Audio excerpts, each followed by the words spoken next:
Those numbers can be seen on the new Michigan voting dashboard. Berrien, Cass, Van Buren, and St. Joseph County combining for over 15,000 early votes cast in just 4 days.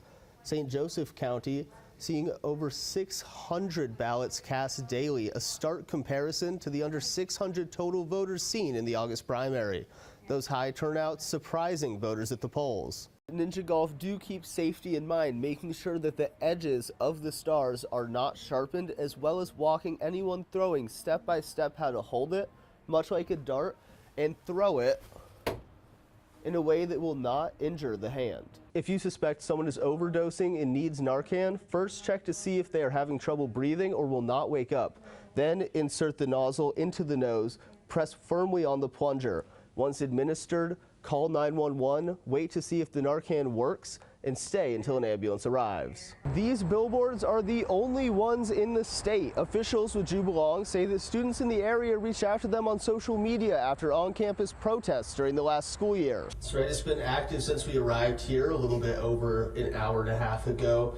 Now, over the entire intersection of Homewood and Indiana Ave is blocked off in most directions about 50 yards, if not further. That's where we were when we arrived. We were quickly notified that they were expanding that crime scene, and that is why we're here in the parking lot of Mishawaka High School. I'm going to step out of the frame so you can get a better view of what we are seeing as well. Multiple officers out here, including the Mishawaka Police Major Crimes Unit. That arrived about an hour ago as well. A big focus is that house behind the Mishawaka Major Crimes Unit van. Now, police officers have been investigating the yard, looking all around, going inside the house multiple times over the last hour. It's unclear what exactly they've been looking for, but it's been a big point of interest for them. Now, officers also, as we arrived, were going to houses, talking to neighbors, seeing if they saw anything, heard anything, know anything about what happened here. Now, those neighbors have also been looking out their doors, their windows, trying to find answers themselves. We're also working to find out what led up to this, who was shot, and if anyone's been arrested. We'll keep you updated on air and online at WSBT.com as we find out more. Live in Mishawaka, I'm Asher Bookspan, WSBT 22 News. Just moments ago, the Coloma Township Sergeant did confirm that when officers arrived on scene, they found several subjects involved with, including one that was deceased. Now, he also told me that juveniles, did not tell me how many, but were transported to the hospital. Their conditions are unknown at this time. Now, since we've been here, it's been a very active scene. I'm going to step off to the side here so you can get a better look at this. There are multiple departments out here. That big white truck is the Berrien County Sheriff's Office. I was told by Berrien County Sheriff Chuck Height they're assisting Coloma Township with accident reconstruction. Now, other departments that have been out here include Coloma Township, Watervliet, as well as Michigan State Police. Now, at any given time, there have been about 7 cars consistently out here tonight. And first responders, I've noticed, have spent some time looking under the train, though it is unclear exactly what they're looking for. We're still working to find out what led to this crash, the condition of those juveniles transported to the hospital. Once we find that out, we'll keep you updated on air and online. Reporting in Berrien County, I'm Asher Bookspan, WSBT 22 News. They tell me that it took years of work for Private First Class Martin Stark to receive the Purple Heart, but after all these years, the recognition means the world to them. Fire! Private First Class Martin Stark was on his way to Normandy when his ship hit a German mine and he was killed in action in 1944. 80 years later, friends and family came together in LaPorte, receiving his Purple Heart. Martin's younger brother reflecting today on the time he spent with Martin. He was my bodyguard. He was my friend. We sat at night and laid in a ditch and counted the stars. While Stark died in 1944, his family tells me it took 4 years of work, from finding records and doing genealogy research, to put Martin's story together so he could receive the Purple Heart. It was realizing that Uncle Martin's didn't have a branch in our family tree. Everyone else had nieces, nephews, grandchildren, great-grandchildren, and his stopped. So I started looking at his stuff, his military records, to find out just anything about him. After all the work to have Private First Class Stark's ultimate sacrifice remembered, the Stark family says his legacy is now cemented in history forever. It means that he will be remembered, hopefully for generations to come. I kind of feel like maybe Grandma and Grandpa are up there in heaven, you know, rooting for us.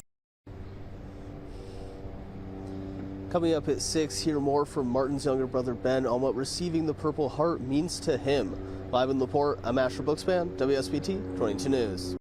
He told me that he believes there are other ways to resolve the situation and hopes that tomorrow's decision is not motivated by other outside factors.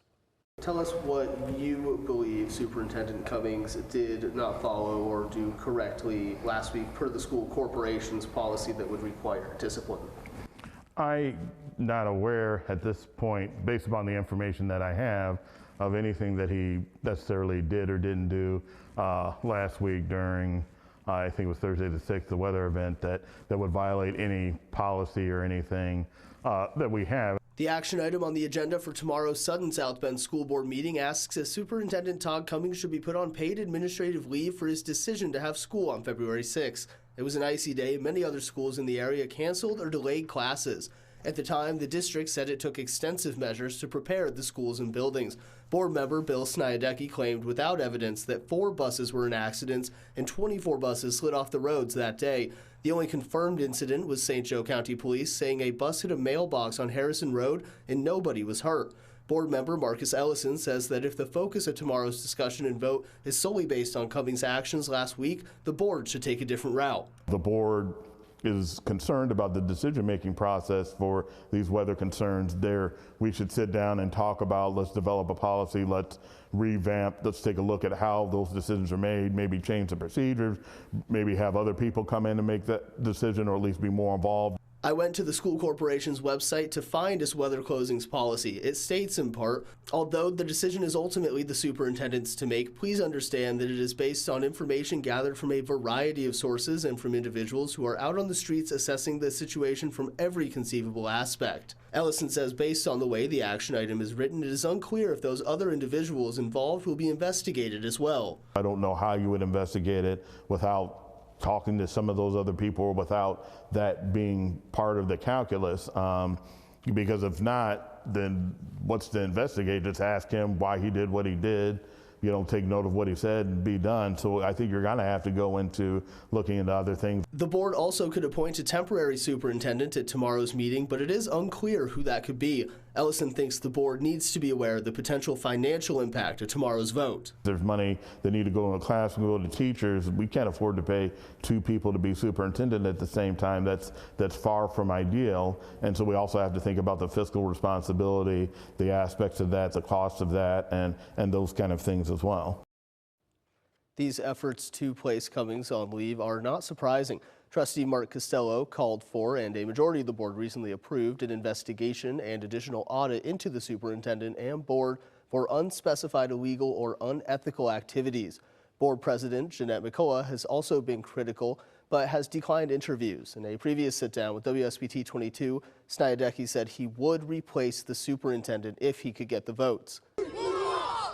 The Greater South Bend 9U Pop Warner team working towards what they call the opportunity of a lifetime. As they are currently undefeated and have not been scored on, if they win one more game, they will earn a trip to Florida to play in the Pop Warner Super Bowl.